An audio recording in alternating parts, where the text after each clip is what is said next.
We follow one promise, one we win. This is your friend James, Jehovah Rapha, the God that healeth thee and you. 2 Corinthians 10, 3 through 5. For though we walk in the flesh, we do not war after the flesh, for the weapons of our warfare are not carnal, but mighty through God to the pulling down of strongholds, casting down imaginations and every high thing that exalteth itself against the knowledge of God, and bringing into captivity every thought to the obedience of Christ. Are you ready to fight? This is a real serious thing, to fight the good fight of faith. We're getting into some nitty-gritty about, it's easy, but we're getting to some serious stuff concerning divine healing. For though we walk in the flesh, which means though we live in the flesh, though we live in the natural, you have to understand you are here. You have to be alive, because if you are not, the Bible says the spirit, the body without the spirit is dead. So if your spirit's not in your body's dead. You cannot contact this natural realm and deal with and affect people in this natural realm outside your body. We don't have little human spirits running around, disembodied and stuff like that. We don't have that. That's not there. They're either in heaven or they're in hell or they're on this planet. But though we walk in the flesh, so you have to take care of your body, because if your body's not alive, we won't be able to enjoy what God has for you here. So, for though we walk in the flesh, we do not war after the flesh. This means that when we fight sickness, infirmity, disease, poverty, want, lack, sin, condemnation, and fear, somberness, sadness, loneliness, depression, our weapons are not the weapons of doctors and nurses and psychiatrists and in the flesh. Because if you fight, listen, everything comes out of the spirit realm. So if it comes out, the spirit realm is the bottom, the foundation, and then you have the mental realm and the physical realm.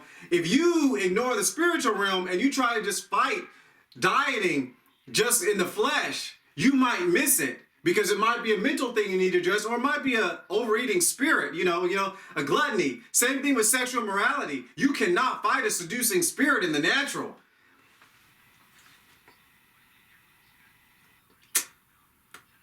Yeah, I did say that. We do not war after the flesh. So when you're fighting against infirmity, sickness, and disease, you have to make sure that you war not after the flesh, not with medicines and doctors and nurses and trial runs and tests.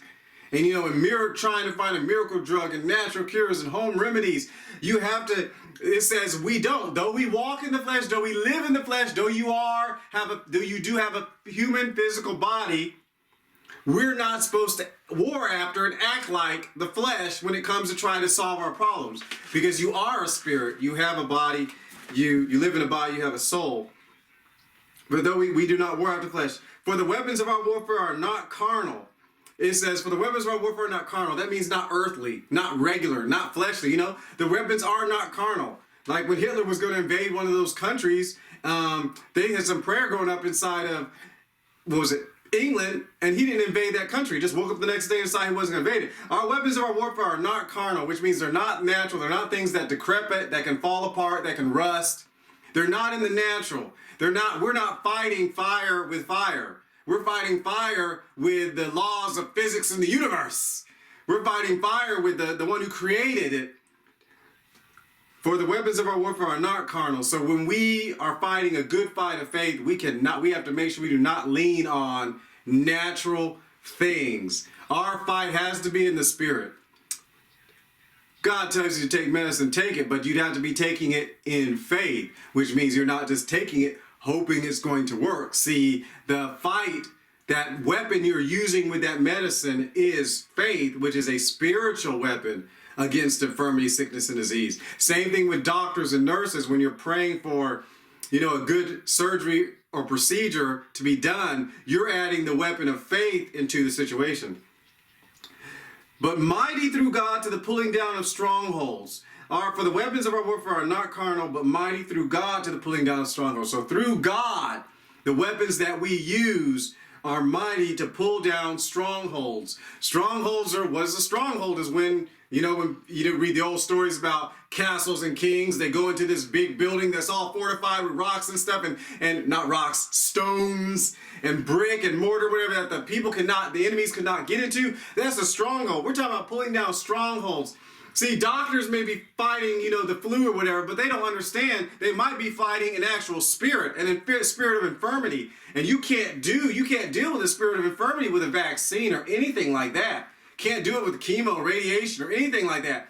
You can't do it with, miracle drugs because it's caused out of the spirit realm. But our weapons are not carnal, but mighty through God to the pulling down of strongholds. Through God, through the power of God, the name of Jesus, the power of the Holy Spirit, the word of God, we can pull down strongholds. Every single one of them that come up against you, that you come up against. The gates of hell shall not prevail against the church.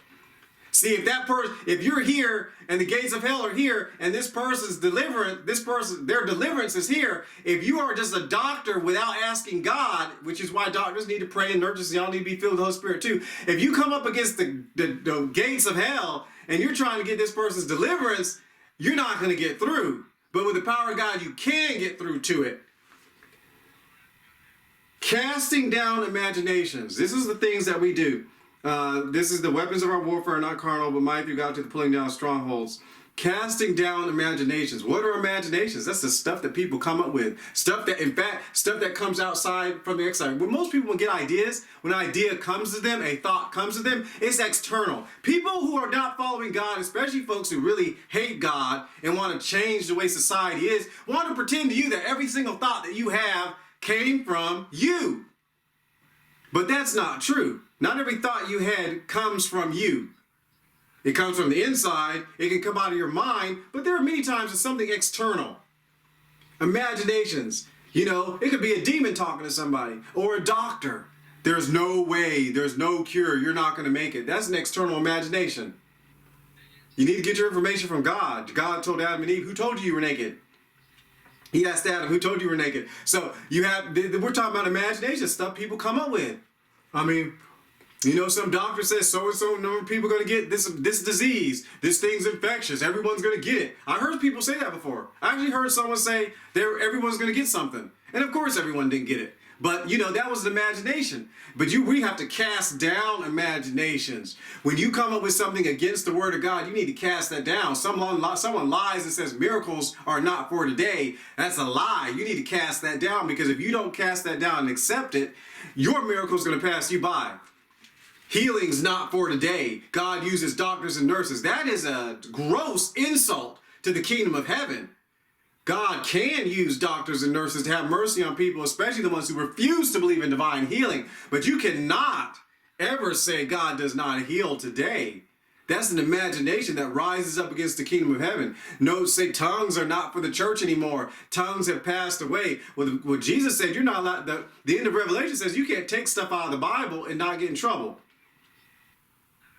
We haven't done the end of time yet, so tongues ain't going to cease until the end of times, my friends, at least not even according to Corinthians. So anything that comes up against the word of God, you have to cast it down. Next, and every high thing that exalteth itself against the knowledge of God. Yes, atheism, other religions that do not put Jesus at the top. Listen, anything that exalts itself, pride, I can do it myself. We don't need Jesus anymore. I've heard people actually say that.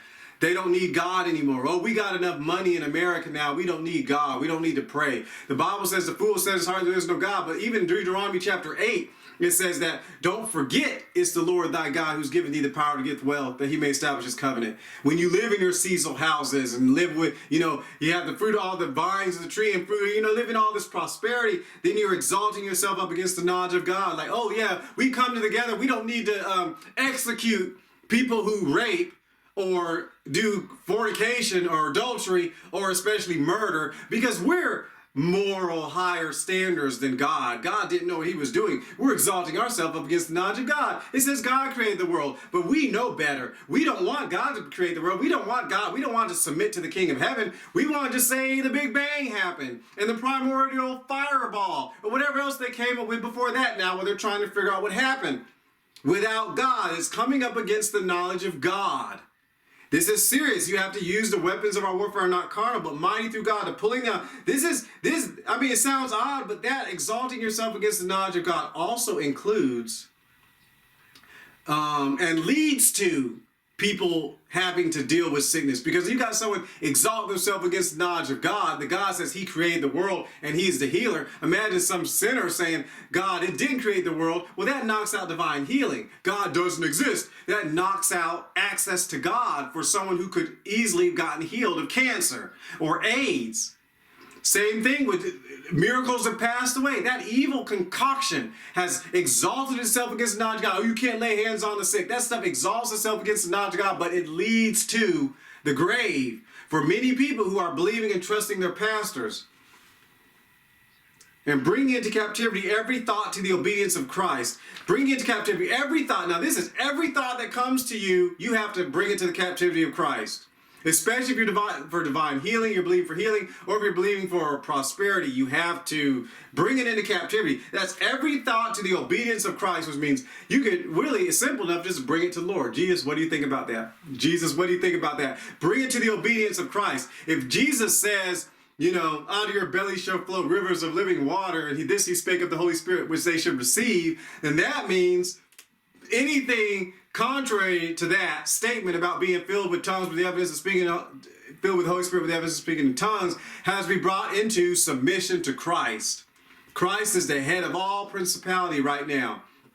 So every thought we have to bring into captivity. What's captivity? You bring it in and you take it captive to the obedience of Christ, which means everything has to be submitted to the Lord Jesus Christ. Everything. He's been given a name above every name, that at the name of Jesus, every knee must bow in heaven and on earth and things underneath the earth. So everything, he's given him to be the head over all things to the church, which is his body, the fullness of him that filleth all in all. So we have to bring it all into captivity. So every thought, anytime sickness and disease, you know, you're sitting here believing God for your eyes and you see something in your eyesight, you can cast that down. Cast it down all the time. This is one thing when it comes to fighting against infirmity, sickness, and disease. You must continue to fight. If it's an addiction, you must continue to fight. Don't get weary in well-doing, because in due season you will reap if you faint not. So you must captivate every thought. Don't get tired. If you have a beautiful lady at your office, guys, and she's, you know, doing, you know, dressing like she ain't supposed to, you can cast that down. Pray for the Lord to stop her from dressing like that anyway. But you can cast it down. No, Satan, I'm not going to cheat on my wife. The next day, no, Satan, I'm not going to cheat on my wife. The next day, no, Satan, I'm not going to cheat on my wife. I resist you. Get out of here. The next day, no, Satan, I'm not going to. Hey, you keep doing it. Because after a while, Satan's going to go find someone else to cheat on their wife with her. That little harlot in your other field.